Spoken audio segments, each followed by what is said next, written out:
So ito mga kabrad, si Brown, 19 days na yung ang kanyang mga biik. Yan. Pero pinapakain na sila natin ng, ng pre-starter. Sinasanay na natin sila. Para sa ganun, pag saktong 30 days, aawatin na natin sila rito. Sa ngayon okay, maganda yung katawan nila mga kabrad. Yan. Yan ang pagkakaiba mga kabrad, kumpara mo doon sa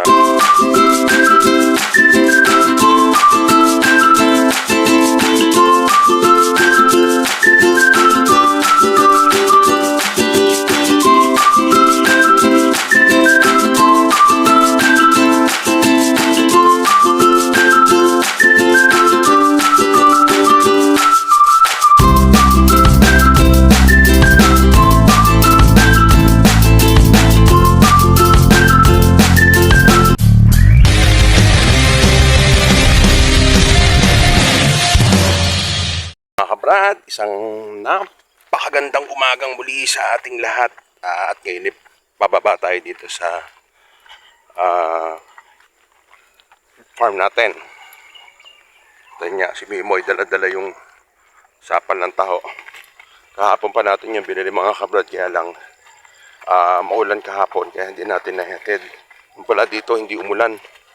Tapos nagdala na rin tayo ng bigas ni Joel. At saka yung pagkain ng biik na pre-starter. Medyo may bigat nga lang. Yan. So, ito na tayo ulit. Yung kasi sapal ng taho mga kabrad, pinuntahan pa natin doon sa dulo ng Talisay. Kaya, ginabi na tayo. Hindi na tayo nakapunta rito. Bukod doon, ang lakas ng ulan doon. Makalakas pala dito, walang ulan. So dito na tayo ngayon mga kabrad. Si Joel.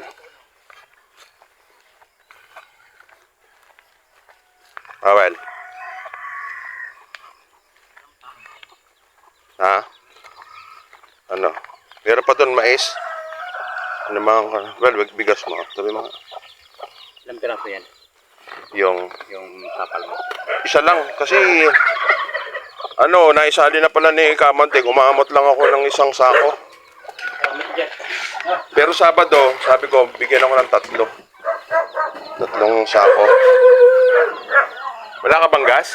Hindi, meron. Meron. Hindi. Lalaki na ng mga sisiw natin, wala. Ito yung napisado, no? Ang lalaki na. Ha? Ano na? Pang yan sa biik. Bukas na lang ako bibili ng isang sako para doon sa Ayos yung mga biik mo ba yan, nakakawala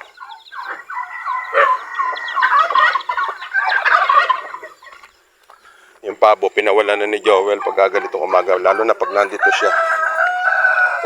Kaya lang baka tirahin yung mangga para yung mga pabo natin makapanginain ng mga damo-damo. Ito naman yung ating mga biik. Ayos Ito mga kabrad, kaya natin to nilagyan ng ganito na cage nila para pagkakain sila pinakain na natin sila kasi ng pre-starter. So ayun, pagka doon natin pinakain kasi sa loob, sasamahan lang sila ng kanilang nanay. Kaya dito natin sila pinapakain.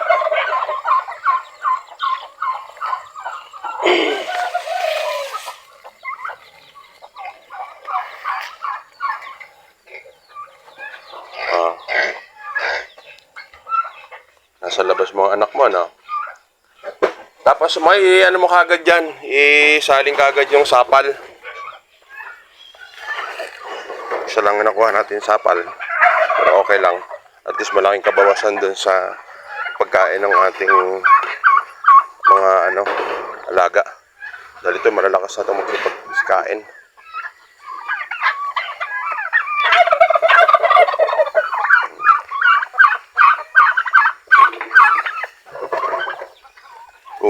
Talagang matapang ka. Ito yung matapang no? Siya ito galit. Ano mo dyan? Wait lang kayo, kakain kayo. Checkin lang natin mga kabrad yung mga itlog.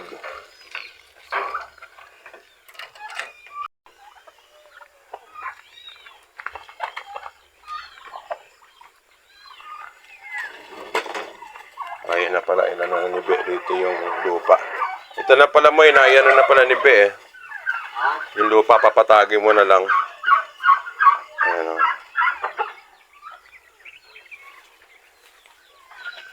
May itlog, may isa rito. Ang daming itlog na nito, well, oh.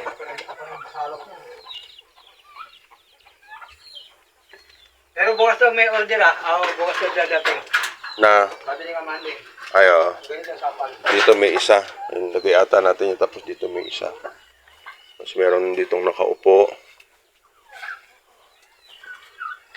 May nakaupo rin dito. Ayan.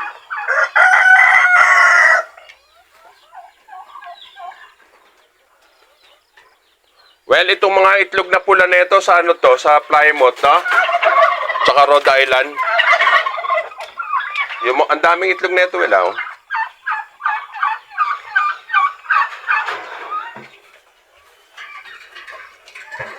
Tingnan na natin mga kabrad yung hinukay dito sa likod, yung kanal. Kasi inahabol natin sa tag-ulan para hindi sila magputik dito.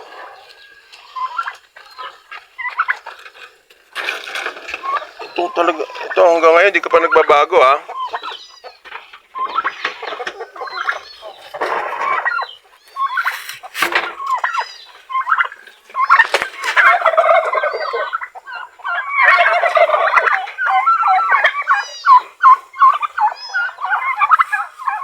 Ito na yung ating mga Madre de Agua. Sa ngayon, hindi pa ito pag umulan yan mga kabrad, yan, medyo mas okay yung ano yan.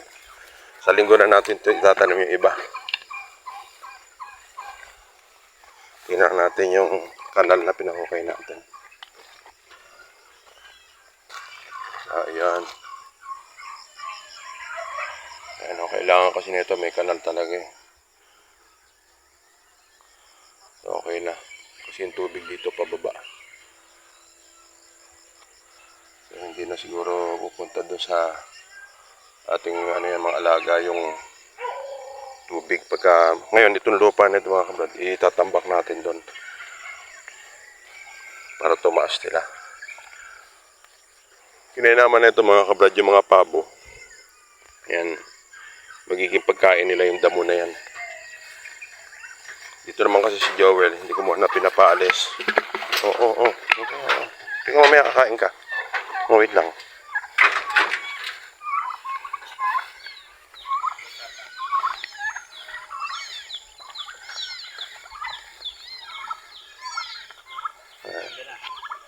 Napakain ni Joel yung ating mga alaga. Puntahan lang natin dito yung mga native at saka yung ating hybrid.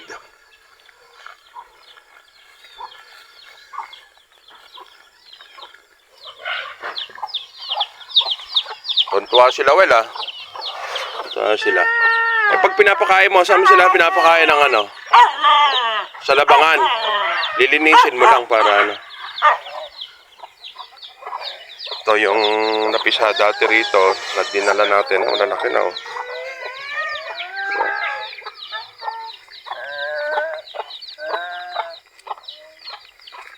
Hindi pa rin natin nakakat itong napier grass. Hindi makasikaso. Mag-ano tayo dyan ng mga kabrad ng binhi. Napier. Hello. Hello. Ate Sai, kumusta ka? Sai? Ha? Ito mga kabrad yung ating hybrid. Okay, maganda ng katawan na. Ito ating mga native. Bruno.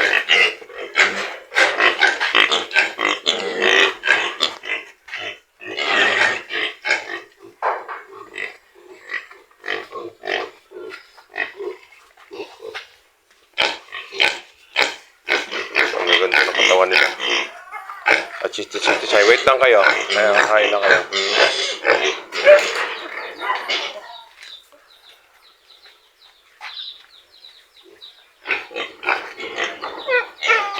Ayun, naiyakyat na ni Joel yung tangke.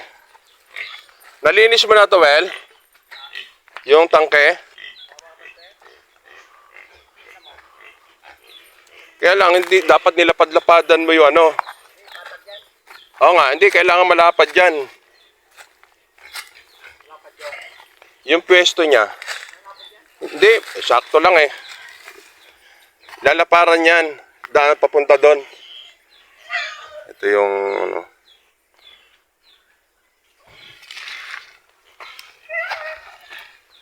Kasi yan, Well, pagka yung umulan, iuuho ito. Dahil ito, tambak na ginawa mo rito eh. Dito, oh, makitid oh.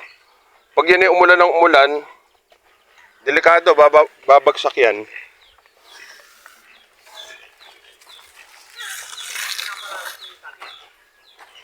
Oo. Dapat yan, hindi dyan eh. Hindi, ito na lang mahogani, wag saging. Ito papatag, gagawin pa doon. Kasi ano to eh, yung kamukha niyan, pag umulan ng umulan, guguho yan.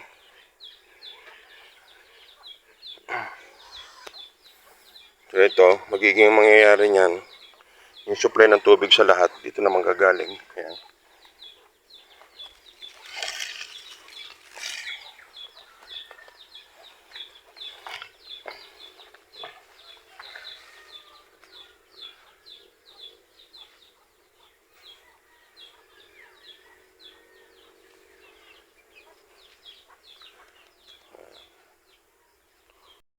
So ito mga kabrad, si Brown, 19 days na yung ang kanyang mga biik. Ayan. Pero pinapakain na sila natin ng, ng pre-starter. Sinasanay na natin sila. Para sa ganun, pag saktong 30 days, aawatin na natin sila rito. Sa ngayon okay, maganda yung katawan nila mga kabrad. Yan. Yan ang pagkakaiba mga kabrad, kumpara mo doon sa pure native. Kung yan ay pure native, yan mga kabrad, halos kalahati lang yung katawan nila diyan sa crossbreed natin.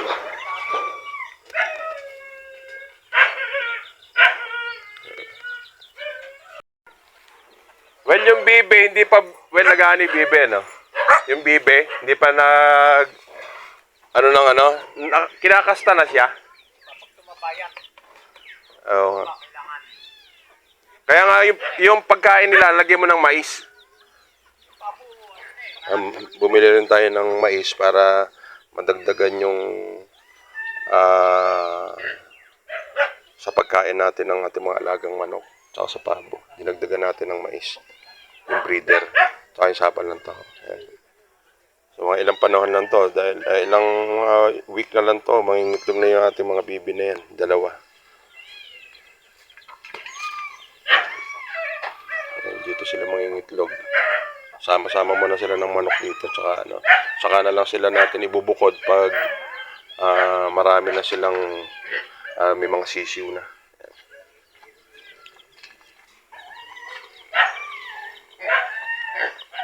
Napagod na yung yung ating mga biik. Ayan.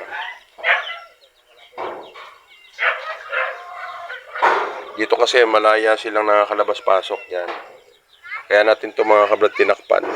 Dahil yung nilalagay natin feed sa kanila, tinatalon lang ng mga manok ang umuubos.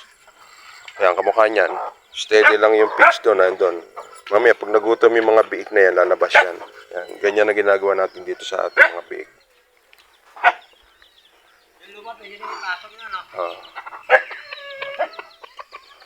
Dito lang sa liga. Tuturo ko lang sa inyo bago ako, liga.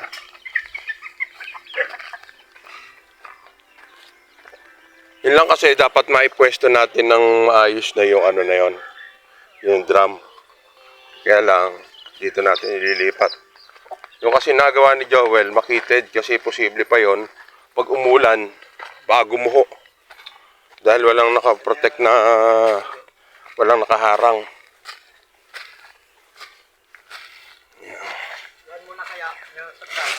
Pwede rin. Bali dito nyo be, ililipat yan. Dito. Ito, sa area na to. Idikit nyo dyan sa kahoy na to, ito. Dito yung kahoy na to. Yan. Ganon. Laparan. Laparan nyo. Para ano rin siya rito sa kahoy. Di ba? Dito man. Oh, dyan nakasalo. Yan. Yan muna tayo unahin natin. Pwede rin naman. Yung gabi, huwag nyo muna ano yun yan, galawin. Ito yung hindi namin ko patayan man. Hmm? Oo, bago nyo. Oh, yeah, papantayin nyo na lang yan dyan. Yung sa kahoy. May mga ano rito, oh. May tumira ng mga manok, no? Ay, may mga kalansay ng manok, oh. Ito yung aso eh. Hmm. Well, may mga kalansay ng manok dito. Kulay puti, eh. Mga balahibo. Oh. Malamang.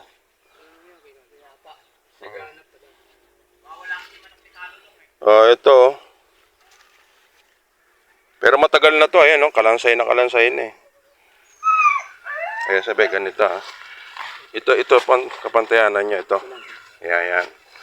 Tapos gaganon ninyo. Hindi na alis dito man. Hindi na. Alin? Hindi na.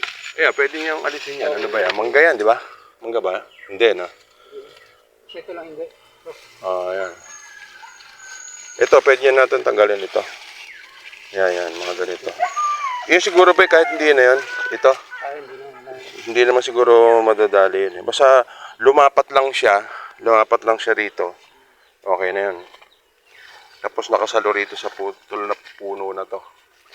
Buhay kasi puno na yan eh. Kaya ibig sabihin, hindi siya mabubuwal or yung tatangay ng tubig na. Ayan. Ito, mahogany yun eh. Ito pwede yung tanggalin yun na yan. Sige. Oh, ha. Tingnan natin yung ano natin. Tak, nandito sa likod. So ito palilipat natin dito mga kabrad yung ating tangke. Kasi nailagay rito ni Joel. Medyo delikado kasi rito. Pag nag-uulan, pag inukit na ng tubig yan, kung baka gumulong. So yan yung posible. Ganito yung mangyayari dito sa setup ng ating, ito yung setup ng supply ng tubig natin. Yan. Pabababain dun. Ayan o. Sa mga kulungan natin na yan. Tsaka dun. Ang gagawin muna, kaya tayo bumili ng motor. Ayan. Dito na hahatakin ng motor. Kaya ganon ang naging ano natin na talagang inipo natin na makabili tayo ng motor para doon sa supply ng tubig, iakyat dito, susupply naman natin doon sa mga alaga natin. Yun yung setup natin dito sa waterline. Kasi dito wala pang kuryente. Tubig meron tayo dahil nga yung meron tayong balon. Tapos ito namang mga area na ito na matataas, papatagin natin na dito tayo maglalagay din ng, pwede rin dito maglagay ng mga alaga. Ayan, dyan sana na yan. Basta pantay lang. Layer ang gagawin natin. Ayan na. Dapat na naman natin yung ating mga alagang pabo na pinawala ni Joel. So ayun mga kabrad, ganyan ang ginagawa natin ngayon dito sa ating mga alaga, sa ating mga pabo. Pinapawalan natin sila para makain nila yung mga damo na yan. At para medyo tipid rin tayo sa pitch noon dahil siyempre yan ang kinakain nila. Kumbaga may oras sila ng kain ng pitch talaga. Tsaka yung sapal ng taho, yun ang pinaghahalo-halo natin. Kaya mga brad, muli maraming salamat po. God bless sa ating lahat.